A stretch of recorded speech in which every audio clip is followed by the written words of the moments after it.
जी नमस्कार, मेरा नाम राकेश कुमार। स्वागत है आपका राकेश कुमार ऑफिशियल के 10 मिनट के जीके सीरीज में। आज हम इन 10 मिनटों में समझेंगे भारतीय संविधान का अनुच्छेद 20 यानी आर्टिकल 20 को। जैसा कि आप जानते हैं, हम लोग पढ़ रहे हैं भारतीय संविधान के भाग 3 मूल अधिकार यानी फंडामेंटल राइट्स के बारे में। और मूल अधिकार में कितने अनुच्छेद है? अनुच्छेद 12 से लेकर अनुच्छेद 35 तक। कितने अनुच्छेद? अनुच्छेद 12 से लेकर अनुच्छेद 35 तक, जिसमें हम लोग ने अनुच्छेद 12 से लेकर के अनुच्छेद 19 तक हम लोग कवर कर चुके हैं। तो चलिए आज एक क्लास में हम देखते हैं उसके अगला आर्टिकल यानी कि अनुच्छेद 20 को। देखते हैं अनुच्छेद 20 में क्या है। चलिए शुरू करते हैं अनुच्छेद 20। ठीक है, आर्टिकल 20 यानी अनुच्छेद 20 में तीन अलग अलग प्रकार की व्यवस्थाएं की गई है। आर्टिकल 20 में जो है वो तीन अलग अलग प्रकार की व्यवस्थाएं की गई है। अच्छा, एक चीज बताइए, किसी देश का कानून इतना अजीब बना दिया जाए कि उसका मिसयूज बहुत इजी हो जाए तो बहुत दिक्कत हो जाएगा ऐसे देश में रहने के लिए। तो संविधान निर्माताओं ने इन तीन चीजों पे बहुत विशेष जोर दिया था। ठीक है, वह कौन सी चीज? तो वो आर्टिकल 20 में हम पढ़ने वाले हैं। ठीक है, तो वह कौन सी चीज थी? पहला कहता है से एक्स पोस्ट फैक्टो। पहला क्या कहता है? X post facto. X post facto. दूसरा कहता है डबल जीपार्डी। दूसरा वो कौन सा चीज है? Double jeopardy. जियोपार्डी। और तीसरा कहता है आपको सेल्फ इंक्रिमिनेशन। क्या है? Self incrimination. ये टेक्निकल संवैधानिक भाषा है, किसी को समझ में नहीं आता है। ठीक है, लेकिन मैं कोशिश करूंगा कि आपको जो है वो समझा समझा सकूं। ठीक है, तो चलिए पहले देखते हैं कि एक्स पोस्ट फैक्टो क्या है। देखिए, एक्स पोस्ट फैक्टो का मतलब यह है कि किसी भी व्यक्ति को अगर आप सजा सुना रहे हैं, ठीक, किसी भी व्यक्ति को अगर आप सजा सुना रहे हैं तो अपराध करते समय क्या कानून था, सजा उसको उसी के आधार पे दिया जाएगा। ठीक है, मतलब जब वह व्यक्ति अपराध किया तो कौन सा कानून था, सजा उसको उसी के आधार पे मिलेगी। जैसे कोई व्यक्ति है, चोरी किया, चोरी करते पकड़ा गया। ठीक है, और उस जब वो व्यक्ति चोरी किया तो उस समय चोरी का अमूमन सजा मान लीजिए कि 2 ढाई साल है। ठीक, उसका मुकदमा जो है वो कोर्ट में चलेगा। अब वह व्यक्ति मैंने जो चोरी किया है वह कोर्ट में मुकदमा लड़ते लड़ते जो है 3 साल का समय लग गया। और सरकार ने एक नया नियम बना दिया कि आप चोरी की सजा जो है वो 20 साल की होगी। ठीक है, अब चोरी की सजा क्या होगी? 20 साल की होगी। तो क्या उस व्यक्ति को सजा 20 साल की मिलेगी? नहीं। ठीक है, क्योंकि जब वह व्यक्ति चोरी किया था तब सजा कितने साल की थी? 2 ढाई साल की। तो उस व्यक्ति को भी सजा कितने साल की मिलेगी? 2 ढाई साल की सजा मिलेगी। कहने का अर्थ यह है कि जब कोई व्यक्ति अपराध करता है तो अपराध के पहले का कानून और अपराध के बाद का कानून उस पर लागू नहीं होगा। ठीक है, समझ में आया? एक्स पोस्ट फैक्टो का मतलब क्या है कि जब कोई व्यक्ति अपराध किया तो उसको जब सजा सुनाया जाएगा तो अपराध करते समय क्या कानून था, कौन सा कानून था, उसको सजा क्या होगा उसी के आधार पे मिलेगा। और वह व्यक्ति जो अपराध कर रहा है तो अपराध के पहले का कानून और अपराध के बाद का कानून उस पर लागू नहीं हो सकता है। क्या हो नहीं हो सकता? उस पर लागू नहीं हो सकता। जैसे इसका सबसे अच्छा एग्जाम्पल क्या है कि आप 2012 में जो है वो दामिनी हत्याकांड हुआ था। क्या हुआ था? दामिनी हत्याकांड हुआ। दामिनी हत्याकांड में महिला के साथ रेप किया गया और रेप के बाद जो है उसको मतलब दरिंदगी से जो है उसको मार दिया गया। तो इस हत्याकांड में जितने भी आरोपी थे सभी को फांसी दिया गया। क्या किया गया? सभी को फांसी दिया गया। सिर्फ उसमें एक आरोपी जिसकी उम्र जो है वह 17.5 साल की थी, वह सिर्फ 3 साल का सजा काट करके वह छूट करके बाहर आ गया। ठीक है, क्यों? क्योंकि उसकी उम्र कितनी थी? 17.5 साल। वो अभी भी जो है वो बालिग नहीं हो पाया था। ठीक है, वह बालिग नहीं हुआ क्योंकि उसकी उम्र जो है वह 18 साल पहुंचने में भी अभी भी क्या था, 6 महीने का मतलब समय बाकी था। इसलिए उसे जो है जुवेनाइल जस्टिस बोर्ड में डाल दिया गया। किसमें? जुवेनाइल जस्टिस बोर्ड में, क्योंकि वह नाबालिग था। और जुवेनाइल जस्टिस बोर्ड में मैक्सिमम सजा कितने साल की होती है? 3 साल की। ठीक है, तो वो सोचिए आप इतना जघन्य अपराध करने के मतलब इतना जघन्य अपराध किया, फिर भी वो क्या हुआ? 3 साल का सजा काटा और इस सजा काट के वह बाहर निकल गया। ठीक है, तो ये चूंकि होना नहीं चाहिए था, लेकिन ऐसा कोई कानून ही नहीं था उस समय कि उसको जो है वो फांसी दिया जाए। फिर जो है वर्मा कमेटी का गठन किया गया। अब जस्टिस वर्मा ने कहा कि अगर कोई व्यक्ति जो है वह मतलब वोट डालने के लिए या कोई आधिकारिक कार्य करने के लिए एडल्ट जो है वो 18 साल में होगा, यानी कि बालिग जो है वो 18 साल में होगा। लेकिन अगर कोई तो मतलब जघन्य अपराध करता है, ठीक है, क्या करता है, अगर कोई जघन्य अपराध करता है तो उसे बालिग जो है वो 16 साल में माना जाएगा। ठीक है, आप सोचिए कि रेप किया, मर्डर किया, फिर भी जो है वह क्या हुआ कि 3 साल का सजा काटा और निकल गया, क्योंकि उसको जुवेनाइल जस्टिस बोर्ड में डाल दिया गया, क्योंकि वो नाबालिग था। क्लियर है, क्योंकि वह नाबालिग था। तो यानी जब वह अपराध किया था, ठीक है, तब वह 17.5 साल का था। मुकदमा तो काफी साल आगे तक चला। जब उसको फांसी तो एकाएक होता नहीं है, ठीक है, फांसी के लिए बहुत लंबी प्रक्रिया है। तो वो केस लड़ चलते चलते बहुत साल बाद वो जब लेकिन सजा सुनाया गया, ठीक है, तो वो व्यक्ति जिसकी उम्र 17.5 साल थी, उसको मात्र कितने साल की सजा हुई? 3 साल की, क्योंकि वो से नाबालिग था, नाबालिग में जुवेनाइल जस्टिस बोर्ड में डाल दिया गया। और उसे मैक्सिमम सजा कितने साल की होती है? 3 साल की। तो फिर जब वर्मा कमेटी का गठन तो बाद में हुआ कि ठीक है चलो, अब कोई जघन्य अपराध करेगा तो उसे क्या होगा, उसे जो है वह बालिग समझा जाएगा 16 साल की उम्र में। यानी कहने का अर्थ यह है कि एक्स पोस्ट फैक्टो कहता है कि कोई भी व्यक्ति अगर अपराध करता है तो सजा उसको अपराध के समय के कानून के आधार पे दिया जाएगा। ठीक है, क्या दिया जाएगा? सजा जो है वो अपराध के समय के कानून के आधार पे दिया जाएगा। इसी को कहा जाता है एक्स पोस्ट फैक्टो। क्लियर है? ठीक है, क्लियर है एक्स पोस्ट फैक्टो। यानी कि एक्स पोस्ट फैक्टो क्या कहता है कि कोई भी व्यक्ति अगर अपराध करेगा तो उसको सजा जो है वो अपराध के समय के कानून के आधार पे दिया जाएगा। ठीक है, यानी कि सजा जो है, सजा क्या होगा? अपराध के समय, ठीक है, अपराध के समय के कानून से दिया जाएगा, अपराध के समय के कानून के आधार पे दिया जाएगा। क्लियर है? कानून के आधार पे दिया जाएगा उसको सजा। ठीक है, यानी कि एक्स पोस्ट फैक्टो। अनुच्छेद 20 में, ठीक है, दूसरा है डबल जीपार्डी। ठीक है, डबल जीपार्डी कहने का अर्थ ये होता है कि एक अपराध की एक सजा।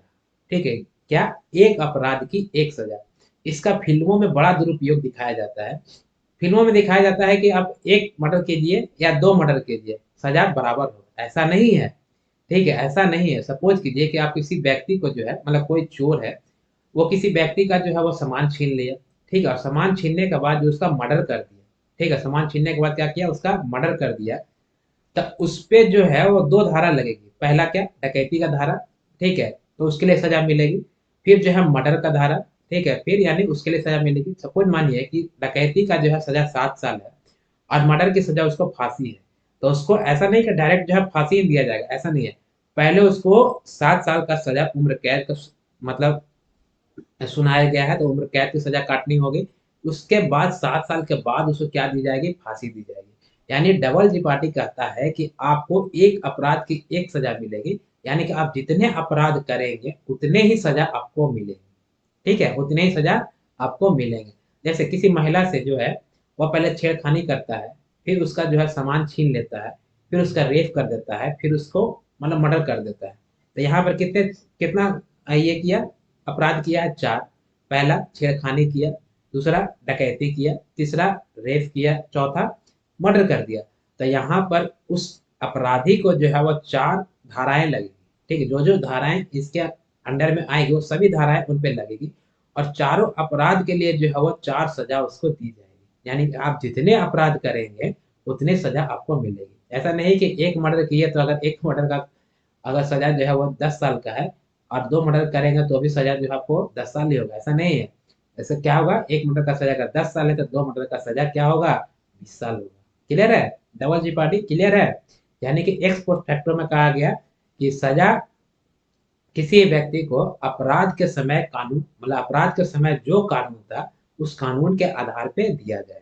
क्लियर है? डबल जीपार्डी में कहा गया कि एक अपराध का एक सजा होगा। क्या होगा? एक अपराध का एक सजा होगा, यानी आप जितने अपराध करेंगे उतनी सजा आपको दी जाएगी। ऐसा नहीं है कि कोई अपराधी जो है वो जेल में गया, ठीक है, मान ली कोई चोरी किया या मारपीट किया, वो जेल में चला गया और जेल से जब निकला अपना सजा, सपोज मान लिया कि 2 साल का या 2.5 साल का सजा हुआ उसको, और 2 साल के बाद वो जेल से बाहर निकला। ठीक है, तो अब वो पुलिस को मिल गया रास्ते में कि चलो, अरे ये है। तो पुलिस ऐसा नहीं कर सकती, अरे तुम्हें तो वो चोर था, ठीक है, तुम वो सजा काट के आया, चलो फिर तुमको अंदर जेल में लेकर चल जाते। ऐसा नहीं कर सकता। यानी कि जब व्यक्ति सजा काट लिया तो फिर उसको उसी अपराध के लिए सजा भी नहीं दे सकते हैं। ये किसमें कहा गया है? डबल जीपार्डी में कहा गया है। देख रहे हैं कितना इंपॉर्टेंट जो है वो चीज ये अनुच्छेद 20 में कहा गया है। अच्छा, अनुच्छेद 20 का तीसरा कहता है सेल्फ इंक्रिमिनेशन। सेल्फ इंक्रिमिनेशन का कहने का अर्थ है, ठीक है, कि खुद के खिलाफ आप गवाही नहीं दे सकते। क्या नहीं दे सकते? खुद के खिलाफ गवाही नहीं दे सकते। जैसे आपको पुलिस पकड़ गई, ठीक है, पुलिस पकड़ कर आपको थाना में लेके गई और थाना में पुलिस कहती है कि तुम कबूल करो कि ये तुम काम किए हो, मतलब आप चोरी भी नहीं किए हो, और आपको पुलिस जो है जबरदस्ती, ठीक है, बहुत सारे केस में आप देखे होंगे पुलिस क्या करती है कि मार पीट करके जबरदस्ती कहती है कि नहीं तुम कबूल करो, तुम कबूल करो, ठीक है, तो कोई दिक्कत नहीं। जैसे आप थाना में पहुंचे, आपको पुलिस कर रहे, हाँ तुम मर्डर किया था, तब बोले हाँ हम मर्डर किए थे। आप किए हैं नहीं किए हैं, वो थाना का जो है वो पुलिस जो है डिसाइड नहीं करती है, ठीक है। पुलिस का जस्ट काम होता है वो अपराधी को पकड़ना। मतलब जब हम आगे इसका डिटेल पढ़ेंगे, जब आर्टिकल हम 22 पढ़ेंगे, गिरफ्तारी से स्वतंत्रता, उसमें हम पढ़ेंगे कि जब कोई मतलब कोई व्यक्ति किसी व्यक्ति के विरुद्ध एफआईआर करता है, ठीक है, तो एफआईआर जो है उस व्यक्ति के लिए जो है वो क्या बन जाता है, वारंट बन जाता है। और फिर पुलिस आएगी या आपको बुलाएगी, ठीक है, और फिर पुलिस आपको थाना में इंट्रोगेशन करेगी, और फिर पुलिस पकड़ने के बाद 24 घंटे के अंदर उसको न्यायालय में उसको क्या करना है, पेश करना है। ठीक, क्या करना है, पेश करना है। तो इन 24 घंटों में आपको अगर पुलिस कहती है कि हाँ तुम ये अपराध किए, आप कबूल कर लीजिए, आंख बंद करके कबूल कीजिए, आपको कुछ नहीं होगा। ठीक, क्या नहीं होगा, आपको कुछ नहीं होगा। आप जो गवाही कोर्ट में दीजिएगा, ठीक है, वही गवाही आपको मान्य होगा। मतलब जज के सामने आप जो गवाही देंगे, आप वहां पर बोलेंगे हाँ मैंने ये चोरी नहीं किया है, मैं ये मर्डर नहीं किया हूँ, ठीक है, वही गवाही आपकी मानी जाएगी। थाना में दी गई कोई भी गवाही मान्य नहीं होती है। मतलब क्या है कि आप अपना भी खुद का संरक्षण आप कर सकते हैं। इसमें कहा गया है आर्टिकल 20 का 3 में, मैंने सेल्फ इंक्रिमिनेशन में कहा गया है कि आपका खुद का गवाही नहीं माना जाएगा, ठीक है, और आप खुद का संरक्षण क्या कर सकते हैं, संरक्षण कर सकते हैं। क्लियर है, क्लियर है। मतलब डबल जी बाटी में कहा गया कि एक अपराध का क्या होगा, एक सजा होगा। क्या होगा, एक अपराध का एक सजा। क्लियर है, एक अपराध का एक सजा। और सेल्फ इंक्रिमिनेशन का मतलब क्या होता है कि अपने खिलाफ आप गवाही नहीं दे सकते हैं। क्या नहीं कर सकते हैं, अपने खिलाफ आप गवाही नहीं दे सकते, गवाही नहीं दे सकते। क्लियर है, नहीं दे सकते। अच्छा, इधर आएगा नहीं, नहीं दे सकते हैं। यानी एक्स पोस्ट आर्टिकल 20 के अंतर्गत 3 चीजों पे संविधान निर्माताओं ने विशेष जोर दिया था, क्योंकि ये जो है वो सजा से रिलेटेड है। पहला कहा गया था एक्स पोस्ट फैक्टो, जिसमें जो है कोई भी व्यक्ति अगर अपराध करता है, ठीक है, तो अपराधी को जो सजा सुनाया जाएगा वो अपराध के समय के कानून के आधार पर सजा सुनाया जाएगा। क्लियर है। इसका दूसरा जो है वो डबल जेबार्डी में कहा जाता है कि अगर आप एक अपराध करते हो तो एक ही सजा मिलेगा। ठीक है, ऐसा नहीं कि आप जेल से सजा काट करके बाहर आ गए हो, ठीक है, जेल से छूट गए हो, तो ऐसा पुलिस ऐसा नहीं कर सकते, अरे तुम ही जो है वो अपराध किया था, चलो फिर तुमको हम पकड़ के हम जेल में बंद करेंगे। सर, पुलिस ऐसा नहीं कर सकती। यानी कि एक अपराध का एक ही सजा आपको दिया जाएगा। तीसरा जो है आपको सेल्फ इंक्रिमिनेशन करने का अर्थ ये होता है कि आप अपने खिलाफ गवाही नहीं दे सकते हैं, आप अपना भी संरक्षण कर सकते हैं। ठीक है, आप अपना भी संरक्षण कर सकते हैं। तो आशा करता हूँ कि ये आर्टिकल 20 यानी कि अनुच्छेद 20 जो है वो आपको समझ में आया होगा।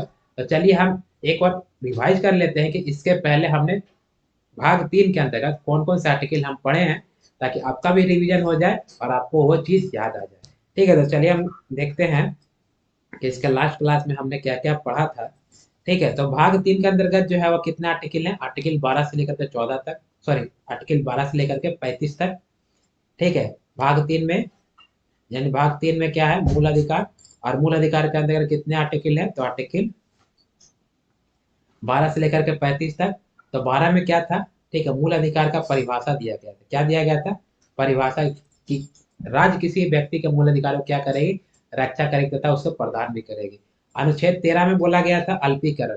ठीक है, यानी कि आप अपने मूल अधिकार का प्रयोग कीजिए, लेकिन किसी दूसरे का मूल अधिकार उससे ये मतलब डिस्टर्ब ना हो, ठीक है, परेशानी ना हो। यानी ज्यादा उड़ना नहीं है, जिससे एकता, अखंडता और नैतिकता को ध्यान में रख के अपने मूल अधिकार का प्रयोग कीजिए। ठीक है। 21 में कहा गया था आर्टिकल 13 में। आर्टिकल 14 में कहा गया था कि विधि के समक्ष समानता। ठीक है, क्या कहा गया था कि विधि के समक्ष समानता, मतलब कि कानून जो है वो सबको समान संरक्षण करती है, कानून बचाएगी सबको एक जैसा। ठीक है, रक्षा भी सबको बराबर ही करती है, यानी कानून का समझ क्या है, सबका समान संरक्षण है। ठीक उसी प्रकार से अगर आपको दंड भी दिया जाएगा तो दंड भी क्या होगा, समान होगा। उसमें भी किसी जाति, धर्म, लिंग, यानी महिला, पुरुष या किसी भी बड़े पद का अधिकारी या कोई भी हो, ट्रांसजेंडर ही क्यों ना हो, वो नहीं देखा जाएगा। जब कानून समान संरक्षण कर रही है तो दंड भी क्या होगा, आपको समान ही देगी। किसमें कहा गया, आर्टिकल 14 में कहा गया। अनुच्छेद 15 में कहा गया है कि आप जाति, ठीक है, जाति, धर्म, लिंग और जन्म स्थान के आधार पे जो है क्या नहीं कर सकते हो, भेदभाव नहीं कर सकते हो। क्या नहीं कर सकते हो, भेदभाव नहीं कर सकते हो। अगर यानी किसी का जाति ऊंचा है, किसी का जाति नीचा, अगर आप इस तरह का भेदभाव करते पकड़े गए और सबूत मिल गया ना, तो कोर्ट जो है आपको बढ़िया से नाप देगी। इसीलिए जाति, धर्म, लिंग और जन्म स्थान के आधार पर आपको भेदभाव नहीं करना है देश में। ठीक है, यह सही भी नहीं है। आर्टिकल 16 में कहा गया है कि लोक नियोजन में समानता। आर्टिकल 16 में क्या कहा गया, लोक नियोजन में समानता। ठीक है, लोक नियोजन में समानता करने का अर्थ होता है, लोक का मतलब होता है आपको सरकारी, नियोजन का मतलब होता है नौकरी, मतलब सरकारी नौकरी में जो है आपको भेदभाव नहीं करना है। ठीक है, लेकिन यहाँ पे भेदभाव होता है जिसे डिस्क्रिमिनेशन नहीं, पॉजिटिव डिस्क्रिमिनेशन कहा जाता है। हमने लास्ट क्लास में हम बताया। अगर आपने मेरा क्लास नहीं देखा तो चलिए जाइए पहले क्लास देख के आइए, आपको समझ में आएगा, आसानी से मैंने बताया है। तो लोक नियोजन कहने का मतलब होता है कि सरकारी नौकरी में आपको भेदभाव मतलब डिस्क्रिमिनेशन नहीं करना, लेकिन पॉजिटिव डिस्क्रिमिनेशन कर सकते हैं। जैसे SC ST OBC को जो है आरक्षण दिया गया, चूंकि अभी जनरल का भी आरक्षण है, या महिलाओं को जो है अलग से आरक्षण दिया जाता है। क्यों, क्योंकि एक महिला जब पढ़ती है ना तो 20-50 महिला उससे प्रेरित होकर के और पढ़ेगी, उससे क्या हो, किसी का भलाई हो, तो उसे पॉजिटिव डिस्क्रिमिनेशन कहा जाता है। जैसे विकलांग, कोई रेलवे का टिकट में लाइन में है, ठीक है, कोई विकलांग जो है लाइन तोड़ करके टिकट ले लेता है, तो यह डिस्क्रिमिनेशन नहीं होता, यह पॉजिटिव डिस्क्रिमिनेशन होता है। तो संविधान जो है पॉजिटिव डिस्क्रिमिनेशन की अनुमति देती है, लेकिन डिस्क्रिमिनेशन की अनुमति नहीं देती है। तो यानी कि लोक नियोजन में क्या करना है, समानता रखना है। ठीक है, अनुच्छेद 17 में जो है, अनुच्छेद 17 में जो है आपको अस्पृश्यता का अंत किया गया है। क्या किया गया है, अस्पृश्यता का अंत। ठीक है, अस्पृश्यता का अंत कर दिया गया, मतलब छुआछूत के आधार पर जो है आपको भेदभाव नहीं करना है। ठीक है, अनुच्छेद 18 में उपाधि का अंत कर दिया गया, मतलब उपाधि आप नहीं रख सकते हो। ठीक है, क्या नहीं कर सकते हो, उपाधि आप नहीं रख सकते हो, उपाधि का अंत कर दिया गया। ठीक है, मतलब आप जैसे गांव में होता है ना, आपका जमींदार का उपाधि या बड़ा ठाकुर साहब की उपाधि, ये सब आपको नहीं रखना, ये सब क्योंकि सही भी नहीं है। ठीक है, ये सब उपाधि रखना सही भी नहीं। हाँ, कुछ क्षेत्रों में आप उपाधि रख सकते हैं, शिक्षा का क्षेत्र में आप रख सकते हैं। जैसे मैंने बताया था कि APJ अब्दुल कलाम को डॉक्टरेट की उपाधि दी गई थी, तो इस शिक्षा के क्षेत्र में आप उपाधि रख सकते हैं। ठीक है, तो किसमें कहा गया था, आर्टिकल 20 में। और हमने ये भी बताया था कि अनुच्छेद 14 से लेकर के 18 तक, ठीक है, ये समानता का आभास कराता है। ठीक है, तो इसे क्या कहते हैं, समानता का अधिकार कहते हैं। क्या कहते हैं, समानता का अधिकार कहा जाता है। ठीक है, फिर हमने आर्टिकल 19 पढ़ा था। क्या पढ़ा था, आर्टिकल 19। आर्टिकल 19 में जो है संविधान का रीढ़ कहा जाता है। इसे क्या कहते हैं, संविधान का रीढ़ कहते हैं, संविधान का रीढ़ कहा जाता है। ठीक है, यानी कि संविधान का बैकबोन इसे कहा जाता है। और इसमें जो है वह 7 अलग अलग प्रकार की स्वतंत्रताएं दी गई थी, मतलब अधिकार दिए गए थे, जिसमें उन्हें इसका एक में कहता है एक व्यक्ति की स्वतंत्रता, मतलब राइट टू एक्सप्रेस थी, आप क्या चाहते हो स्वयं को एक्सप्रेस करना। इसमें मैंने बताया था आपको कि आप मौन धारण कर सकते हो, आप पुतला फूंक सकते हो कोई भी नेता या विधायक का। ठीक है, इसी में आप झंडा फहरा सकते हैं, मीडिया की स्वतंत्रता, प्रेस की स्वतंत्रता, ठीक है, पुतला फूकने की स्वतंत्रता, झंडा फहराने की स्वतंत्रता किसमें थी, उन्हें अनुच्छेद 19 का, यानी कि 19 का 1 में था। ठीक है, 19 का 2 में, 19 का 2 में हमने बताया था कि सभा करने की स्वतंत्रता, आपका मन आप सभा कर सकते हैं, कहीं भी कर सकते हैं। अनुच्छेद 19 का 3 में जो है संगठन बनाने की स्वतंत्रता, जब आप सभा करेंगे तो संगठन ही बनाइएगा, तभी तो आप सभा कीजिएगा। तो 19 का 3 में जो है वो संगठन बनाने की स्वतंत्रता। 19 का 4 में आपको चारों तरफ भ्रमण करने की स्वतंत्रता थी, कि मतलब आप सभा किए, संगठन बनाए, तो चारों तरफ भ्रमण कीजिएगा ना जी, प्रचार के लिए, कि नहीं कीजिएगा, करना पड़ेगा। तो 19 का 3 में जो है वह क्या था, देखिए 19 का 1 में व्यक्ति की स्वतंत्रता, 19 का 2 में सभा करने की स्वतंत्रता। ठीक है, 19 का 3 में जो है वह, 19 का 3 में क्या था, तो 19 का 3 में जो है आपको संगठन बनाने की स्वतंत्रता थी। और 19 का 4 में क्या था, ठीक, 19 का 4 में आपको चारों तरफ भ्रमण करने की स्वतंत्रता थी। 19 का 5 में जो है बसने की स्वतंत्रता थी। 19 का 6 में संपत्ति खरीदने की स्वतंत्रता। 19 का 7 में व्यवसाय करने की स्वतंत्रता। फिर 19 का 6 में जो है संपत्ति की स्वतंत्रता को जो है मूल अधिकार से हटा करके, संपत्ति के अधिकार को मूल अधिकार से हटा करके किसमें कर दिया है, कानूनी अधिकार में। यह किया गया था 44वां संविधान संशोधन 1978 ईस्वी में। इस संविधान संशोधन के तहत आपको संपत्ति के अधिकार को मूल अधिकार से हटाकर किसमें जोड़ दिया गया था, कानूनी अधिकार में, अनुच्छेद 300 के क्रम में। और यह किया गया था आपको, प्रधानमंत्री कौन थे उस समय, मोरारजी देसाई। कौन थे, मोरारजी देसाई। और इसके चक्कर में जो है वो अपना अगला चुनाव हार गए।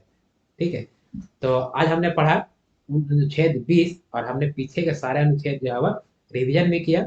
मैं कोशिश करूंगा कि प्रत्येक क्लास में जो है वह जो भाग पढ़ाऊंगा उस भाग से संबंधित जो है वो, मतलब क्लास के लास्ट में 5 मिनट में जो है सारे अनुच्छेदों को जो है वह मतलब एक बार रिवाइज कर लूं, जिससे जो है वो आप लोग को भी जो है रिवीजन हो जाएगा, क्योंकि आप लोग तो फिर से रिवीजन करने वाले नहीं है।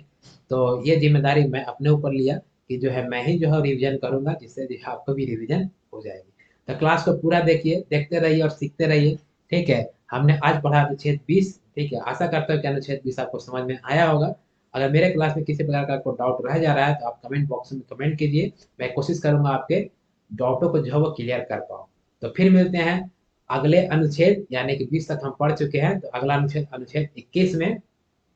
ठीक है, अनुच्छेद 21 दैहिक एवं प्राण एवं दैहिक स्वतंत्रता, लाइफ एंड लिबर्टी।